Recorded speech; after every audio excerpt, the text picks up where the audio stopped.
Okay, we're looking at MyiMaths Quadratic Inequalities Question 2.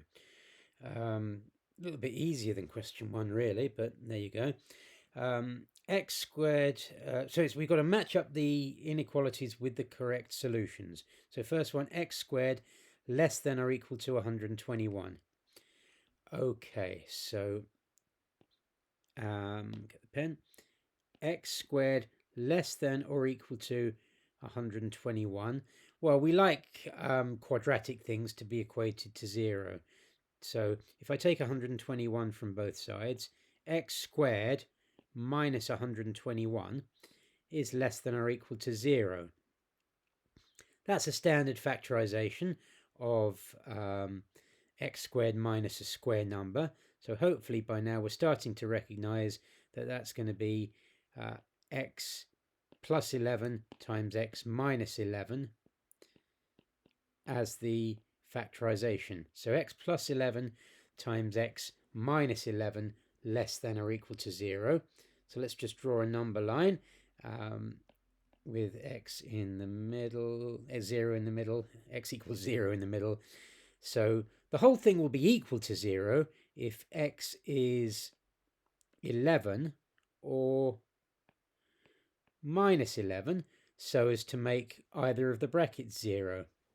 If x is a really big positive number, let's say it's 1,000,000, then we'll get a positive number times a positive number, and that certainly won't be less than 0. It'll be more than 0. So the less than inequality won't be satisfied.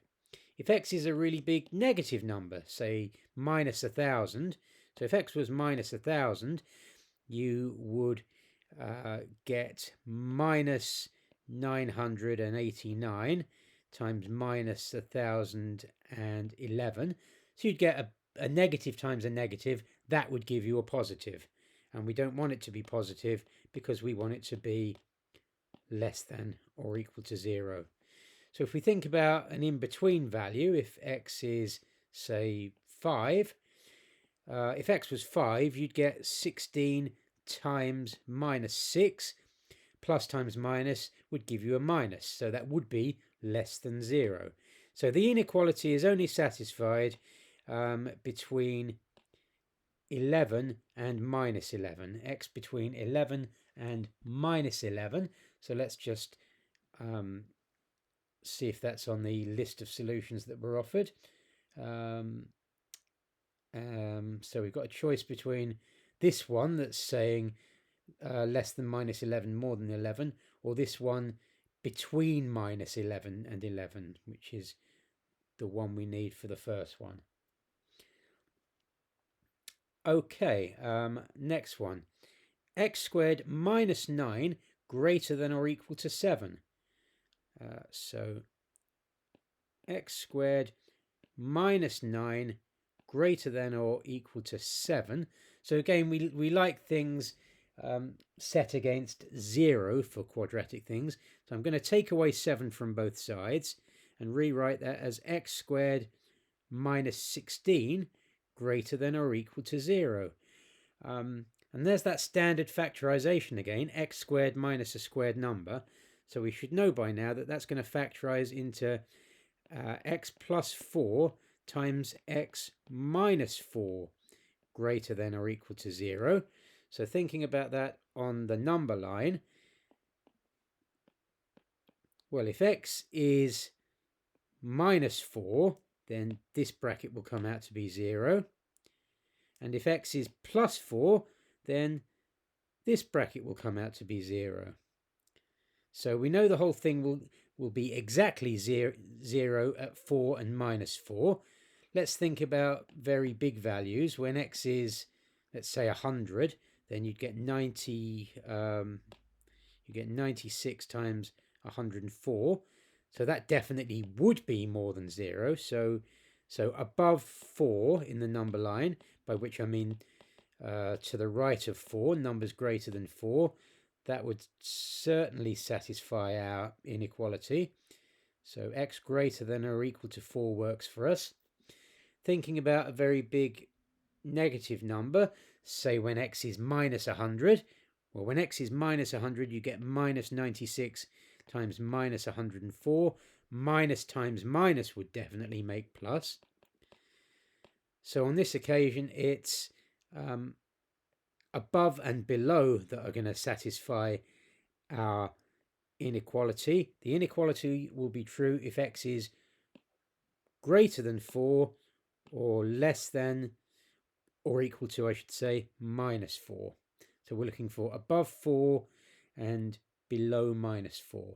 Let's just have a look on our list of options. So there it is, above 4, below minus 4. Let's put that one in place. Okay, next one. 5x squared greater than or equal to 45. Okay, so 5x squared greater than or equal to 45. Let's divide everything by 5 and get x squared on its own. So x squared greater than or equal to 9. We like to set things against 0, so let's take away 9 from both sides and get x squared minus 9 greater than or equal to 0. Oh, well, that's starting to look familiar again, because that is once again x squared minus a square number. So that's our old familiar factorization. It's going to factorize into x plus 3 times x minus 3 greater than or equal to 0. Well, we almost don't need to do these number lines anymore, but the thing will be equal to 0 when x is minus 3 or 3. There's x equals 0 in the middle, and there's x. So for a very big number, a very big value of x, like 100, you'd get 103 times 97. So that definitely would satisfy our inequality because we want it to be more than 0. So x greater than or equal to 3 works. For a very big negative number, like minus 100, for minus 100 you get minus 97 times minus 103. So that would definitely give you something more than 0, a big minus times another big minus. So x less than or equal to minus 3 works. And then it's only in the middle in between where you get one of the brackets being positive and one of them being negative, so that you get a plus times a minus and the whole thing comes to less than 0. Okay, so on to MyiMaths. We want x to be less than minus 3 but greater than or equal to 3 for that one. Okay, next one looks a bit like the first one, but it's the other way around. X squared minus 121 greater than or equal to 0. X squared minus 121 greater than or equal to 0. Well, let's just look back to what we did for the other one. When we had x squared minus 121 less than or equal to 0, then we wanted it between 11 and minus 11 to make the whole thing less than 0. So just from the work we did in the first one, we know that to get it more than 0, it's got to be that x is between, x is between, I keep saying between, x is less than minus 11 and more than 11. So remember, the factorization is going to be x plus 11 times x minus 11 greater than or equal to 0.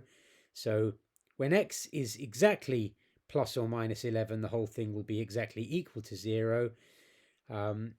If x is bigger than 11, you'll get two big numbers multiplied together, and that will make you a positive number. If x is less than 11, you'll get two negatives multiplied together, and that will give you a positive. And then in between, you'll get a plus bracket times a minus bracket will give you something negative. So on this occasion, where we want the whole thing to be greater than or equal to 0, it's got to be that x is more than 11 and less than minus 11. So let's just find the one that matches that. There it is. Starting to get easier just by process of elimination now. Next one, 3x squared plus 8 less than or equal to 35. 3x squared plus 8 less than or equal to 35. Did I write that down correctly? Yeah. Okay. Well, we like things to be set against 0, so I'm going to take 35 away from each side, and that's going to give me 8x. What am I talking about? That's going to give me, so 8 minus 35 is going to give me minus 27, so that's going to be 3x squared minus 27 less than or equal to 0. Don't like having 3x squareds, and I can see that everything divides nicely by 3. So dividing everything nicely by 3, we get x squared minus 9 less than or equal to 0. Oh, look what it is. It's that factorization once again. So we know that's going to factorize into x plus 3 times x minus 3 less than or equal to 0. So on the number line, we know it will be exactly 0 if x is 3 or minus 3, because that's what will make the bracket 0. If x is a very big value, like 1,000, well, then you'd get 1,003 times 997. So that would give you a very big positive value, but we want it to be negative. So we're not interested in above 3.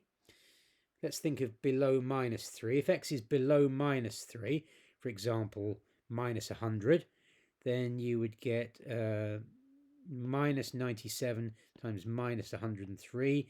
You'd get a minus times a minus, which would give you a plus. And we're not interested in the whole thing coming out to be positive, because we want it to be less than 0.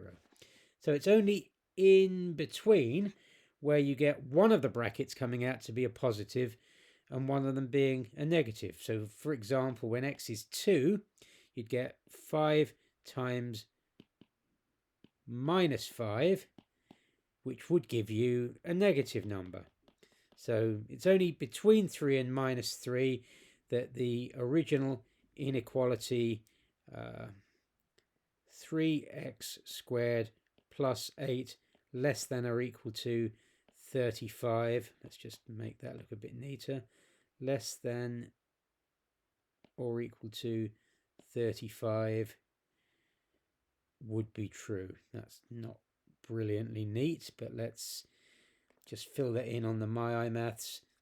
X between 3 and minus 3. Okay, one more to go. X minus 9 less than or equal to 16. X minus 9, sorry, was there a squared in there? X minus 9 squared less than or equal to 16. Now we need to be a bit careful here, because I could try and just square root both sides and say x minus 9 less than or equal to 4, but a square root can be positive or negative, because 4 times 4 would give you 16, but also minus 4 times minus 4 would give you 16. So instead of taking that approach, trying to square root both sides first, I'm going to try and multiply the brackets out.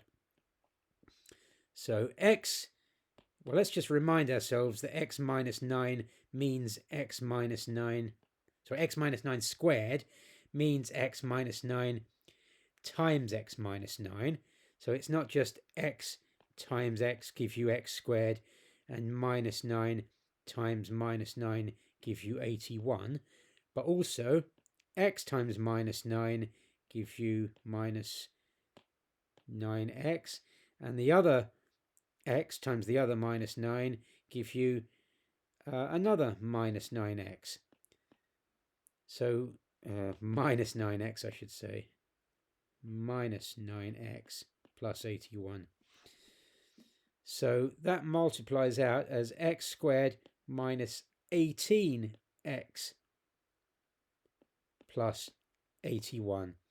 And the mistake people make is just to look at that bracket squared without the two brackets written out, and then they remember to square the x to get x squared, and they remember to square the minus 9 to get 81, but they forget about the minus 18 in the middle.